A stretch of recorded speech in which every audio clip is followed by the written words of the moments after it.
Welcome to the Bottom Line Podcast, where we say what we mean and we mean what we say. Because at the core of everything that is, was, and forever will be, there will always be the bottom line. Today's guest is a Queens, New York native of Jamaican descent. He's a speaker, a leadership coach with the Leadership Network, Inc., out in the Washington, D.C., Virginia metro area, where he focuses on what he calls gifting and empowering executives, managers, and high potential leaders. He's a husband, a father, a man's man, a football coach, and a former college football player. Ladies and gentlemen, I want to welcome to you today somebody I've been following for a long time on LinkedIn, very influential, very authentic, very genuine, Mr. Pierre Campbell. Mr. Pierre Campbell, how you doing, man? My brother, doing well. I'm excited to be on your show. Thank you so much for having me. Yes, sir. I'm excited to have you on. Yeah. Today's conversation is going to be a little bit different, I think, from what a lot of people are talking about today. I want to take it a little bit away from, well, before we do that, I kind of want to just, your background as a leadership coach is really why I really wanted to have you as a guest on this show. Because you're able to speak to people's true potential. You're able to bring out what people are not aware that they have within them, right? You and I, we're along the same lines of the spectrum when it comes to coaching, right? And I think it's something inherent that we see in people and that we're able to help people acknowledge within themselves and help them to bring it to the surface, right? And so as a leadership coach, you focusing with executives, you focusing on people who have high potential to be great leaders and empower and also create succession lines. Let me ask you just, as a basic person-to-person question, what motivated you to get into this space, into the leadership coaching space more specifically? Well, that's a great question, Jack. I feel the pain of leaders. And this is something that I always tell people when they ask me that question. It's like, how do you know when you're supposed to be in a field or in an industry where you're working? Well, take a look at how you feel when you see people, or how do your emotions come about when you see people in pain? So I feel the pain of leaders around me when it comes to management, leaders, people that are not specifically being developed. Right. That's what I feel. When I feel that, it's like, okay, it's go time. Right. It's go time. It's time for me to be the solution to the problem. Right. And so that's why I do it. And when your go-tos, right, GO, you've created an acronym behind it, right? GO. Tell us a little bit about that. Get optimistic. Tell us how you came up with that. Yeah. So I wrote the book Simple Intelligence back in 2012. I wrote this book because, Jacques, is common sense common? Common sense is not common. That's a good question. Exactly. So common sense is not common, and we use the term common sense like it is common. Right. And common sense is essentially something that you learn over time. Right. And because you've learned it over time, we make it a social norm to say these things are common sense. Right. Where my family is from, the background, the Jamaican background, we drive on the opposite side of the road. Right. In Haiti, you drive on the opposite side of the road too? Right. I think it's on the left side. On the left side, right. Yeah. So it's not the same as here. Right. And so you would think, oh, that's common sense to go driving on the same side of the road you drive on here in the States, but it's not. Right. So it's essentially teaching simple intelligence. Simple intelligence is common sense things. Right. I talk about the first principle of simple intelligence, which is my response is my responsibility. Right. I like how you take it back down to the basics, right? I think a lot of people, especially in the corporate space, and you're really active in the corporate space. I think sometimes people they overcomplicate things with their systems and their processes and the adaptability, right? And not really being their true selves, right? I focus a lot on on the DISC profile. I like to use DISC when I'm taking people on. When I'm taking people on, I like to figure out how they're wired. I like to figure out what makes them tick. And one thing that I like about the DISC profile is that it helps me realize what's their natural communicative and behavioral style and what's their adaptive communicative and behavioral style. And I think what happens is when a lot of people start to fall victim to, or they try to portray themselves as the idealistic professional, that adaptive style, they lose sight of what you call the simple intelligence, right? Which they probably have if they're more focused on being who they are, bringing their true selves out to surface, their natural side, right? You're nodding because you see that a lot, I'm sure, right? Yeah, tell us a little bit about your experience when it comes to that. Yes, so I love DISC, and I also love Strength Finders 2.0. I like Strength Finders too, yeah. You know, and I also love Myers-Briggs. All these personality assessments are very important to our growth process. Right. And what happens is most people you don't know until someone kind of tells you that, hey, look, this is a great way to develop yourself. Right. And we don't realize that education is at its core. Right. It's something that I learned, about 10 years ago. I was reading a book, Dale Carnegie's book, and it talked about education, where the word education comes from. It's derived from the Latin word educo. Right. Which essentially, educo means, and I may be pronouncing it wrong, but it's okay. Yeah, but we know what you're talking about. Yeah, exactly. But it means develop from within. That's right. So if it means develop from within, true education is personal development. So all of what we do and all of what our parents did that didn't go to college, right. You know, all of what these people are still educated. That's right. But we're not told in our society that these people are educated because we use the term education without understanding the simple, you know, without understanding what it truly means. Right. We just use these terms. We just throw it out loosely. there. Yeah, loosely, really loosely. Mm-hmm. Yeah. And it just with the whole context, like being academically trained, right? And some of those people that are more academically trained are not really in tune with what some people will call street knowledge or people skills or life skills and so on, right? Right.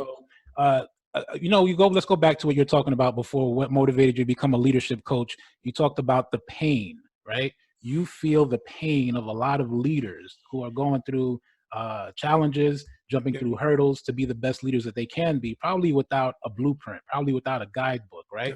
To follow. That's where you come in, right? That's where a coach would come in, right?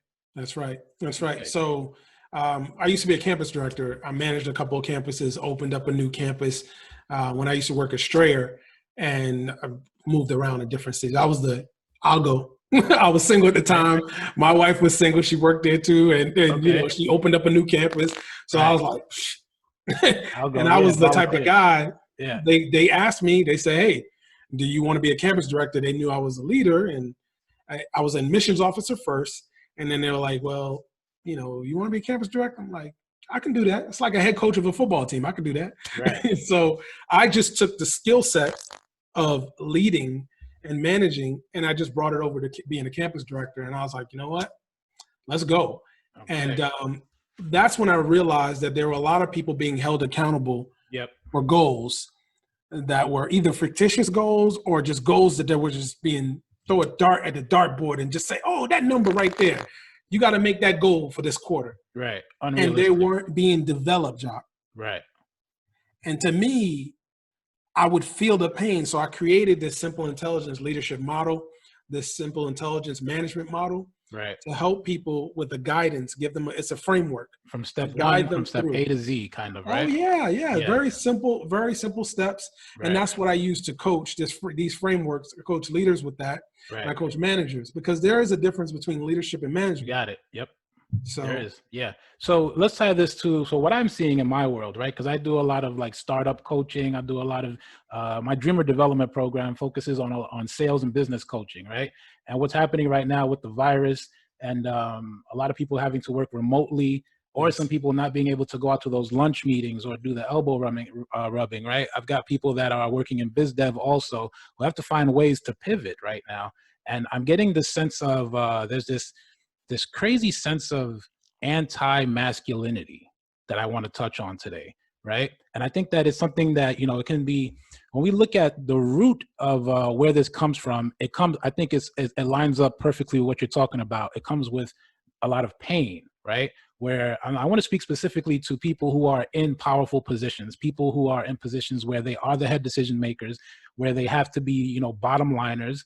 They have to, you know, make a decision that may impact a lot of people, and they have to take on a masculine role at that moment, right? Now, I'm using this word subjectively because you find a lot of women are also in positions where they have to exhibit that masculine behavior, right? And they probably don't even know that they do it.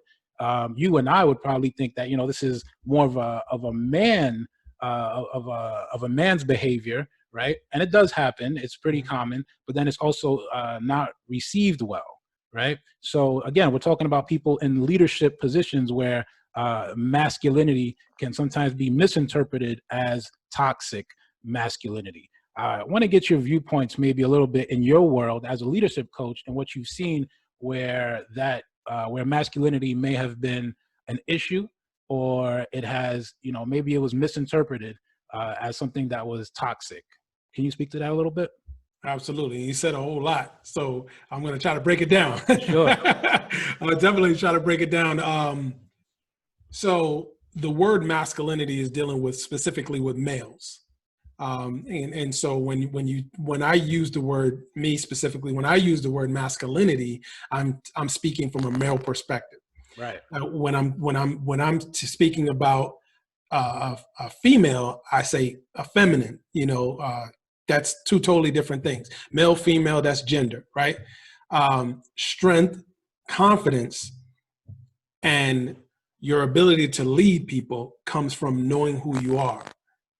And the challenge that we have is people are putting more value on the job than who they actually are.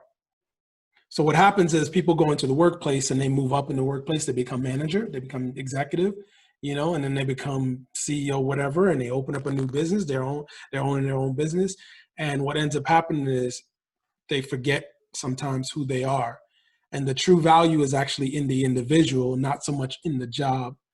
And because we've been conditioned from elementary school, high school, middle school, high school, and college to put value on everything else outside of us, the degree, the job. That's why we go to school, to go get the job. We put so much value on that, that what ends up happening is we forget who we are. Right. And when we forget who we are, our behavior starts to act certain different ways. Somewhere it's unacceptable, and then somewhere you feel like, man, I'm not performing up to par. Right. I mean, for me, I've had a situation where I stepped away from my corporate job. I was running campuses, making good money, doing well, but I stepped out on faith to start my speaking and coaching business. And my wife was doing extremely well. She held the fort down. Right. So I know what it feels like to be a man, right, and still have to literally, my wife taking care of the finances. And it feels like you almost feel like, man, I'm less than a man, but I didn't allow myself to get there. Why? Because I know who I am. Right. So it sounds like it was predetermined. Is that right? Am I saying that right? Yeah. For you, it sounds like it was predetermined. Like you pretty much, when you say going back to who you knew, knowing who you are and who you were, and you weren't threatened by the fact that your wife could provide, right? At that time. Speak to me. Yeah, talk to me a little bit more about that. Yeah, so because I already knew who I was and I was comfortable in my skin, I was comfortable with not having, or the thing is, I walked away from the job. It wasn't like I couldn't get a job. Right. Or I walked away to follow my dream and my gifting and my purpose. Henceforth, years later, now we're in 2020, and things are doing pretty good. And thank God for that, but that is a decision that I made as a man. And that's what is important for any individual, whether you're male or female. You make the decision what you're going to do with your life, because we only have one life. And sometimes we base our life off of other people's opinions of our life. Right. And we can't do that.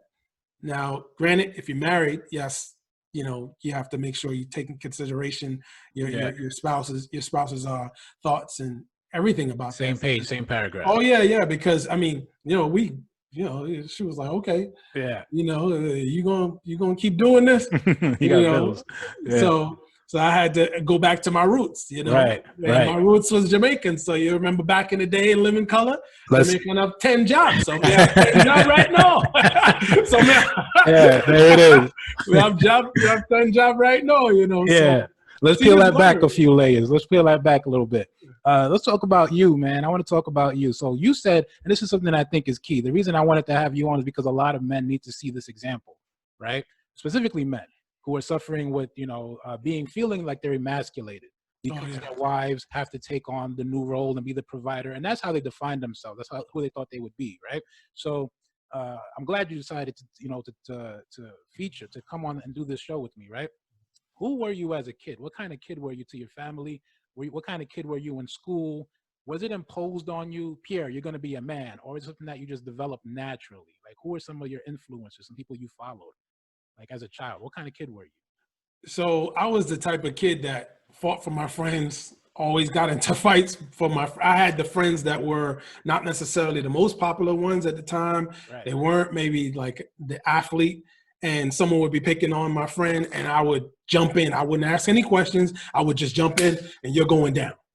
I don't know why you I don't know why you touched my boy. but now you got to deal with me. Yeah. Look, you're going down.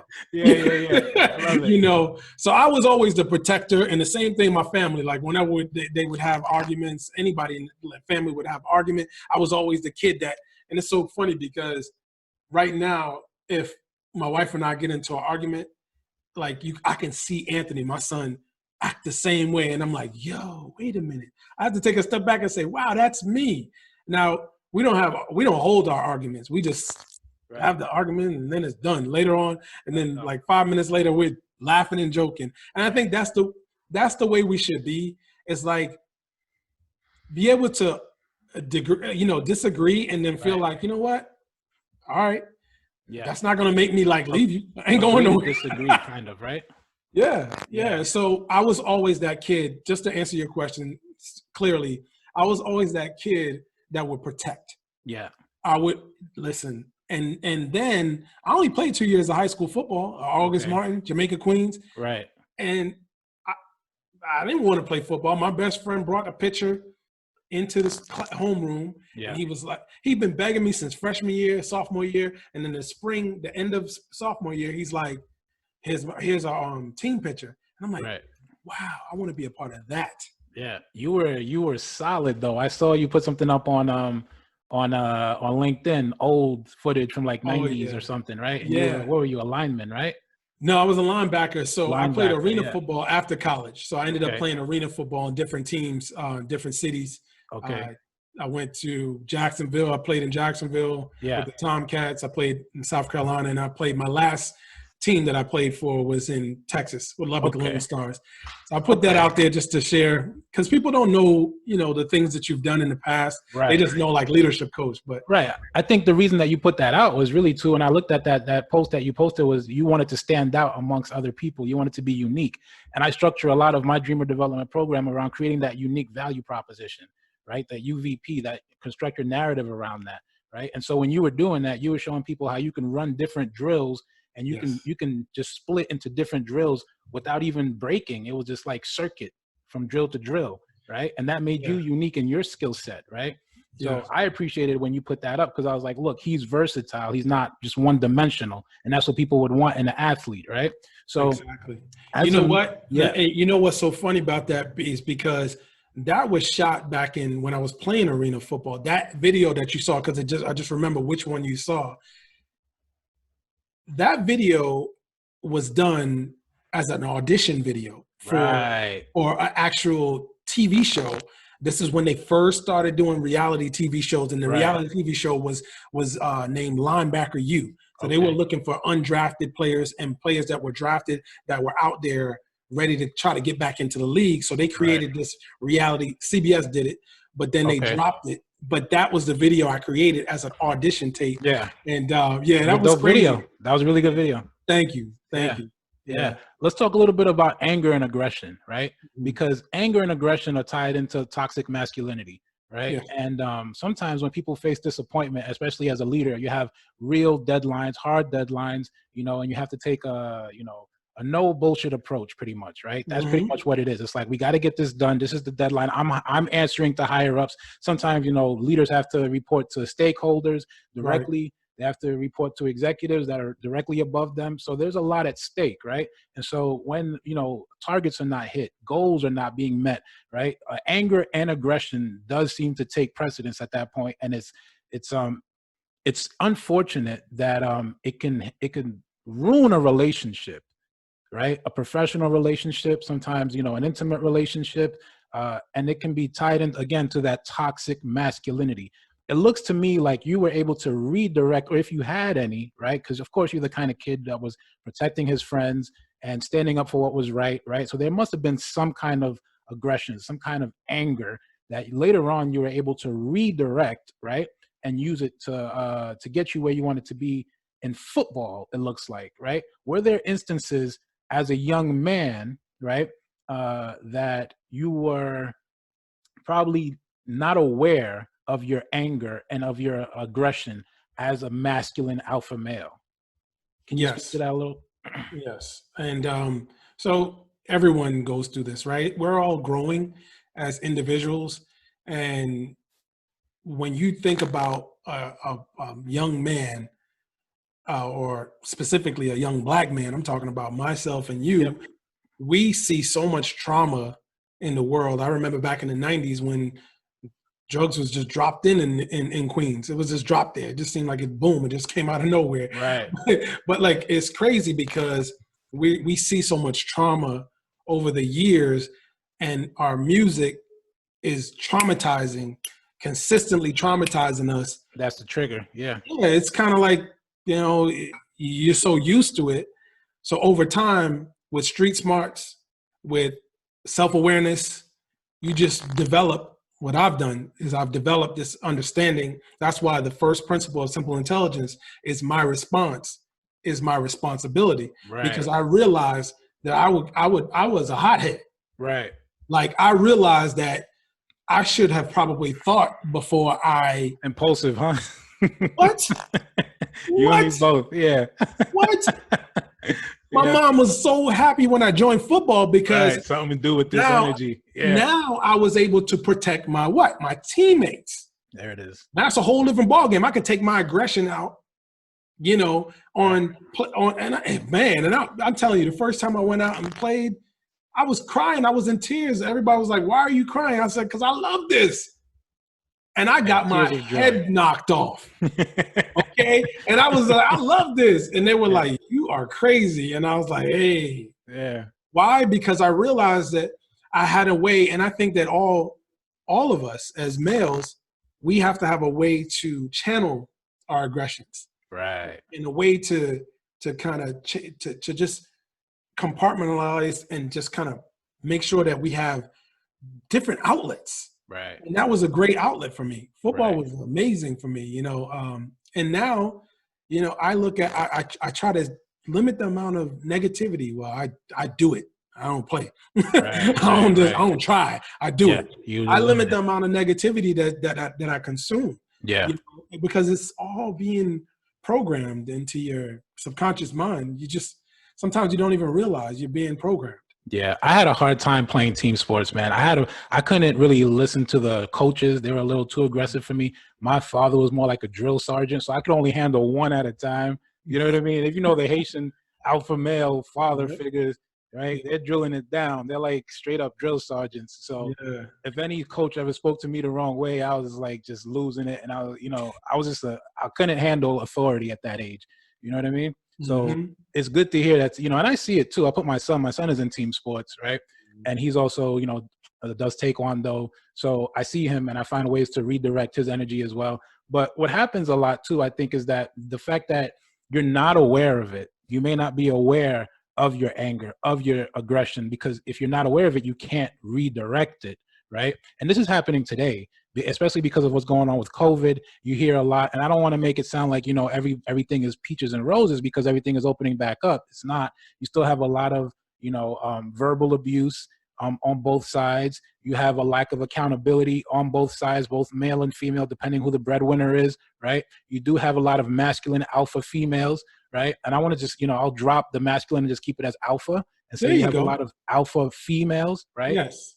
Because that's common, and they're usually in positions where they have a little bit more of a sense of security with the work that they do versus someone who's living on, you know, a man who's in a performance-based business who can't get in front of people and, you know, shake hands. So what is some advice that you think that you could give to a man that, because you said it yourself, you said you got to get back to who you are, who you are, right? So what kind of advice do you give to a man who may be feeling emasculated and he wants to be supportive, but he doesn't know how? And he's starting to show that anger and that aggression, right? Yeah. Yeah. So the first piece of advice I would say is start working out. This may seem we're males, right? All males, females too. Yeah. But you're asking me specifically about males. Yeah, I want to ask you about females also, but you seem to go very in depth when you're giving a response. So let's talk about the males first. Okay, very good. So males, start working out. And when I say start working out, very simple things you can do. When you wake up in the morning, the first thing you should do is what? Make your bed, of course, right. But I mean, outside of making your bed, get down, do 35 push-ups. That's it. That's exactly it. Stretch. Yep. Stretch your body. Yep. People don't realize that stretching is actually a form of exercise. That's right.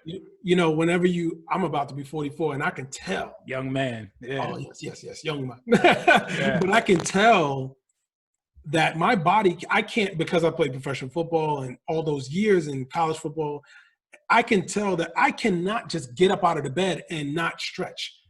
I have to stretch every day. And actually, it's good for you. It's good for your blood system, your blood flowing through your body. It's good for testosterone to move through your body. Right. These are things that we don't talk about as men, but get down, do some push-ups, do a little sit-ups, stretch your body, get yourself, pray. Right. I don't know what your belief is. So far, you checked 2 of my boxes. There it is right there. Pray. You gotta open up in prayer. That's right. That's right. Open up in prayer. And then from there, the next step is, now we're getting into the other side where everybody probably wants to hear, is to know yourself. Study yourself. Understand your value. Yeah. And here's what's very important for male and female right now that I hope everyone gets, and they listen up very carefully. When you were born with a gift. You weren't born with a job. You see, we put so much value on this education and the job that we don't understand what we were actually born with. God gave every single individual a gifting that leads them to their purpose. Right, you got purpose, it. What'd you say? You got it, yep. Yeah, and your purpose, therein lies tell you where you should go. Yeah. And where you should work and how you should serve. Yep. And so that's the thing, the more and more you see people aren't valuing themselves. Right. In order to value yourself, you have to spend a little time discovering who you are, the same way you spend time with your education. Right. If you only have a high school diploma, how much time did you spend studying to pass that calculus? Right. Or biology? Yeah. How much time did you put into it? Yeah. Exactly. Think about that. And then as a college student, you graduated from college. How much time did you spend studying these classes that you don't use right now? Right. But guess what? You're a leader and you should study yourself and understand your value. So one of the things I think is key that I tell a lot of people, right? Because a lot of attention is being spent on the self-image, and it comes right back to you. I do a whole 3-hour workshop on the self-image itself, right? And it's just part of the 3-hour workshop. I do a whole hour segment about the self-image. And I think what's important is looking at yourself from the outside in, right? And having that third person perspective. And what I tell people is become aware of your response time. One thing that I think you and I agree on is that we are definitely responsible. We're in control of how we respond. So take that extra, what I do, because I know me, right? I know how I used to be, very impulsive as a child, definitely was not aware of my anger or my aggression. And then I also was never put in a position where I felt emasculated. I never really can think about it until I got probably before I got divorced. There were instances where I started to feel like I felt like I was being emasculated, but I didn't know what that was. It was just a feeling. I didn't have any words, so I didn't know how to articulate it. But what I realized is that the response time, take an extra 20 to 30 seconds, half a minute, for you to look at it from different scenarios and think about how you're going to respond, right? Just skip a beat, skip a couple of beats. Don't be too reactive. Try to, become aware of your response time so that you can say something that's proactive, right? So that you can take a proactive step towards the outcome that you want to produce, right? And I think that comes from being intentional when getting out of the bed, doing the push-ups, opening up in prayer, asking those questions to God and saying, look, what do you want me to do today? How do you want me to respond today? What kind of interactions? How should I respond to any threats, right? Anything that's coming out that you may external, that may affect your internal sense of being, right? And I think the self-image also looks like is being sabotaged when people see women that are doing, men specifically, see women that are in a position of power and they feel like that's competition, right? Yeah, and so true. There's a misconception there where because of the gender, so you see a woman that doesn't seem to have, you know, a problem expressing herself or taking control or, you know, grabbing the, you know, the reins, and she's just doing what she has to do. For a man, that's automatic competition because that's how we're wired, right? Yeah. But you need to take that response time and look back and say, how can I support here, right? How can I, when is it time for me to stand up and be supportive? When is it time for me to sit back and learn, right? I think that that's key also, right? As a leadership coach, where do you see that that's most common, where you might have a little bit of like a disconnect between communication and people from leaders to, I don't want to say subordinates, but people that they're leading, their followers? Right. So you're talking about the difference between leaders and managers. Right. So leaders, everyone is a leader. And the way I define leadership is you operating in your area of gifting. And that's what leaders, that's what you, so that essentially that makes everyone that is born a leader.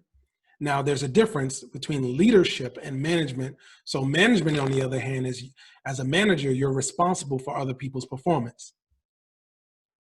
You're responsible for other people's performance. You have direct reports, meaning these people they directly report to you, you know, so they're, and so you, but you can't, the catch is, this is the part where, why we need coaching, is that managers need to be leaders.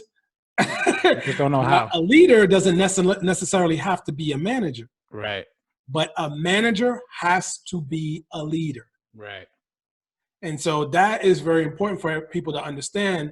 And that's where the disconnect happens. When you ask the question about the disconnect. Yeah, talk to me. So the disconnect happens where a person is a leader and is now placed into a management role, which is given the authority. Like, for example, an executive, a person that's a salesperson moves up and now the person's a manager. Now they're a manager, their responsibility changes, their role changes, their name changes. It's like once you become a father, that's it. Yeah, that's it. Mentally, you change it. You daddy now, you know, right, it's like, right. You know, it's the same exact thing. The way people view you as a manager is different. Yep. The way you view yourself now because of the title. Mm-hmm. But the catch is a title doesn't make people follow you. So let's take it outside of the corporate world. Let's put it in the home, right? Because Okay. This is where I'm getting it the most right now. A lot of people are spending time at home and they're working from home and they're having a hard time being the father, being the mother, because they're still, you know, and that's the role that they're actually, like you just said, now they're in this role. They're not in the office, but the office hat is still on, right? Yep.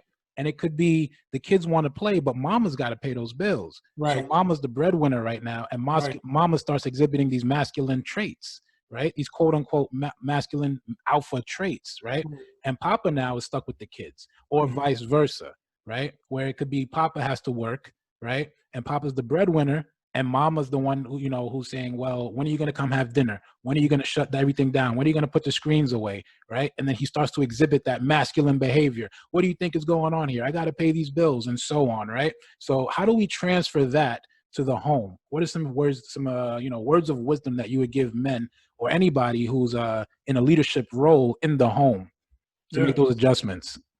Well, I can speak to it personally because I've been there. Yeah, please do. Yeah. I told you, I stepped away from my job to start my speaking and coaching business back in 2012 and 2011, 2012. And that literally put me in the back seat and my wife in the front seat when it comes to certain things. But that didn't diminish who I was as the head.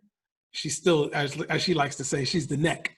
That's a close relationship. I love how she says that. I'm the head, but I got to keep that up. Yeah. But I'm the neck. And I always say, Yeah, I'm the king, and I call her my queen. But if you ever play chess, yeah, the queen protects the king. There you go. There exactly. Yeah. So what's important in the household, the key to the relationship in the household. That's so interesting you said that. I'm sorry, Pierre, I got to cut you off, man. But doesn't that, and I kind of wanted to, I'm playing devil's advocate here. I agree with you when it comes to that, okay?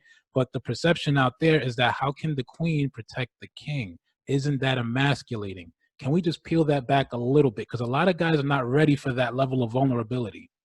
Okay. The word vulnerability is key in your relationship.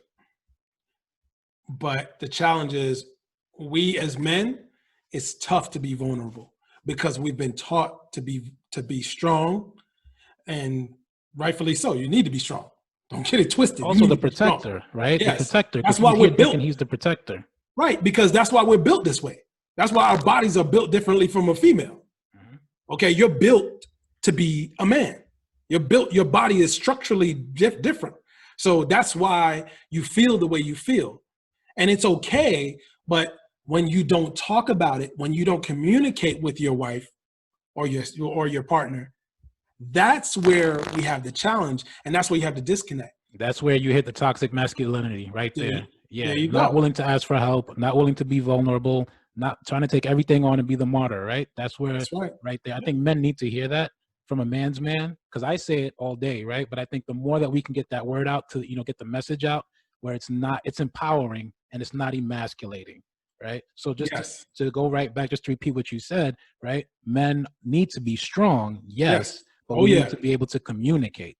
Yes, and that's our challenge. We are like, the way we're built in our minds is like the psychology, the way they say it is, we're like waffles. We compartmentalize everything, right? Yeah. And then women are like what? Spaghetti. You got it. Yep. So when you think about it, what happens is when we're upset, we're mad, or something doesn't go our way, we shut down. Shut right down. Even I do it to this point. Don't get it twisted. Right. Because you're still processing. I'm a coach, but that's because I have that skill set to be able to do it. But that doesn't mean that I don't deal with the same challenges that you deal with. Right. Okay. It's just that my growth level is on a different level, right? And this is what it's all about, is making sure that everybody rises up and understands themselves.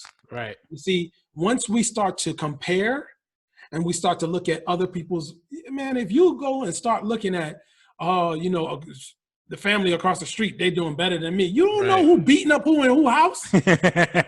Right. Yes, sir. You got it. You don't know nothing that's going on. They could go right. They could be beating each other up in the house and getting in their car, smile and wave. Hi, hey. Right. Yeah. Everything looks good on the outside. Please. The grass, what they say, the grass is greener, and then when you get up on close to it, you see the weeds, right? Keep cutting your own grass. Yeah. Keep cutting your grass. Yeah. For the men, keep cutting your grass.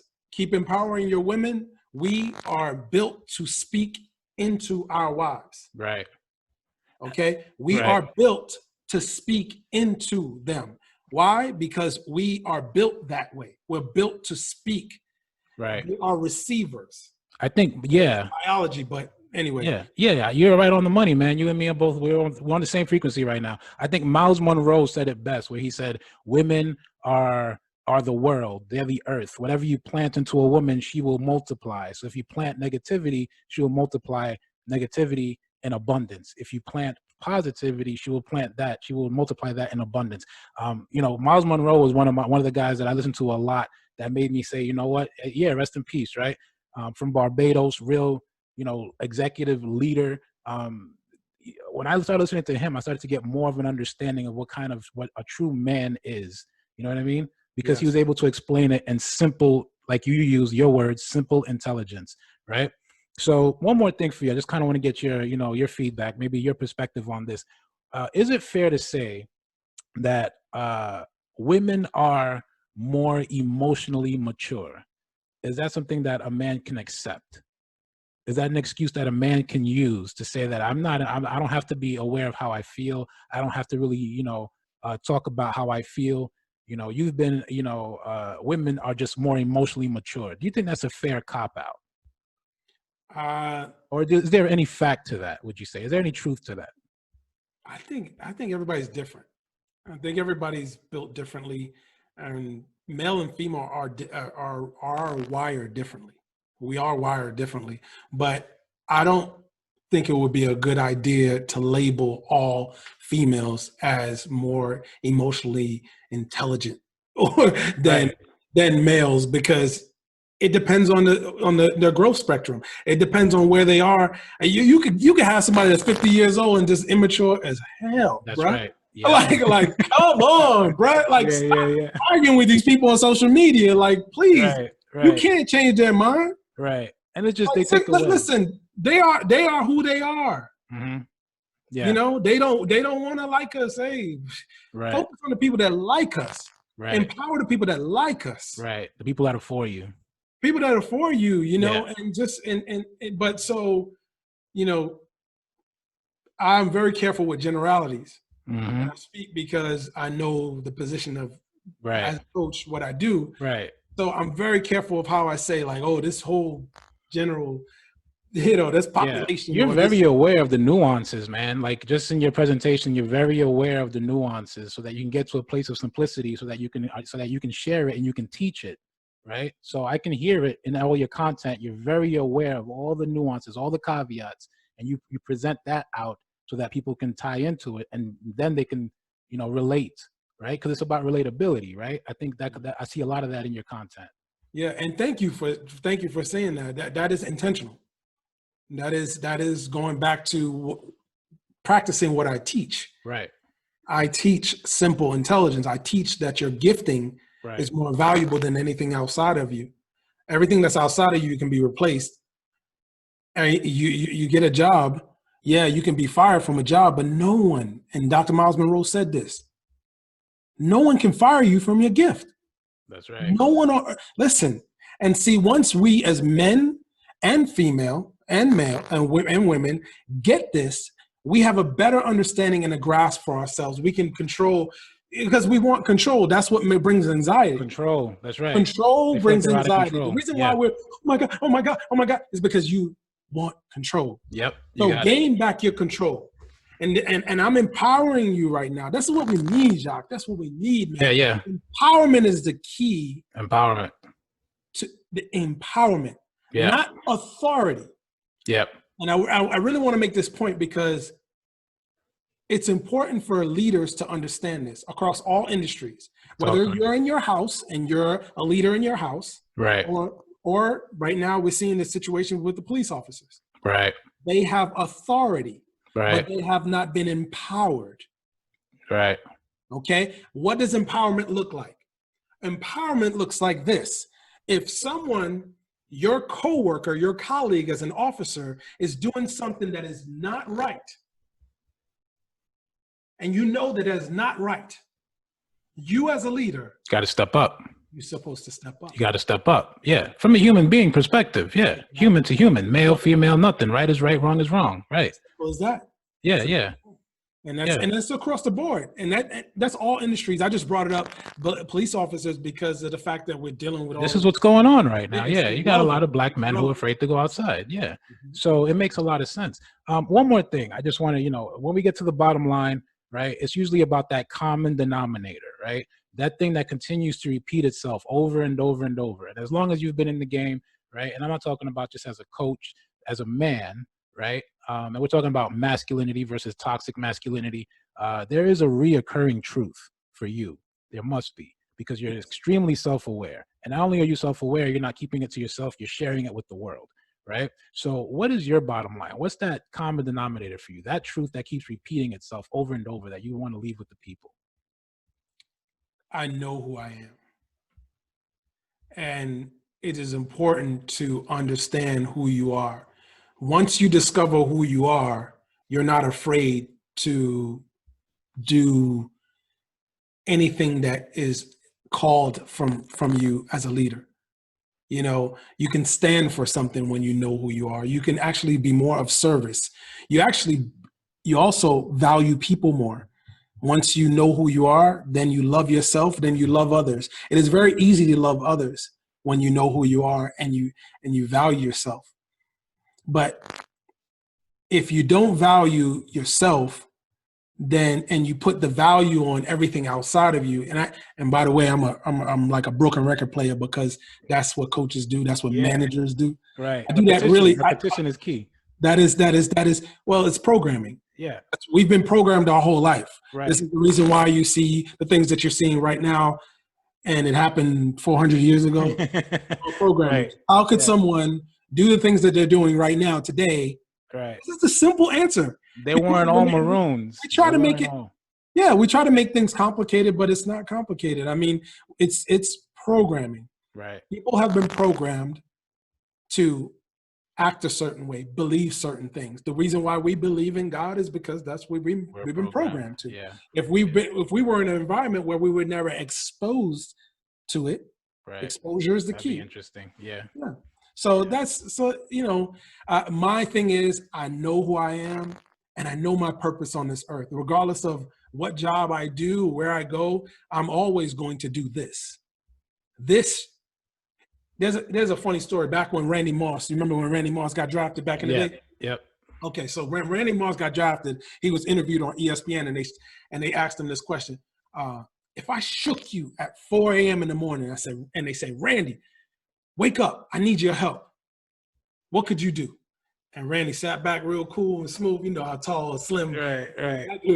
He said, I could run a 4.140. And just look the guy straight in his eye. Right. I can run a 4.140. He knows who he is. Yeah. He knows what God gave him. Right. His gift. You're going back to the gift. And that essentially is what we should be discovering and putting our time into. Right. So that we can live the life that we were born to live. There it is. And that is the bottom line. That's the bottom line, baby. My man, Pierre Campbell. We should do a couple more of these, when you have time, because I think it's very empowering. Men need to hear this. And there's way more men out there that are not sharing their message, right? And they need to be able to share it at that level where you're doing it and you're okay with doing it, right? So thanks for taking the time, Pierre. I really appreciate it, right? This was the Bottom Line podcast, where we say what we mean, and we mean what we say, because at the core of everything that is, was, and forever will be, there will always be the bottom line.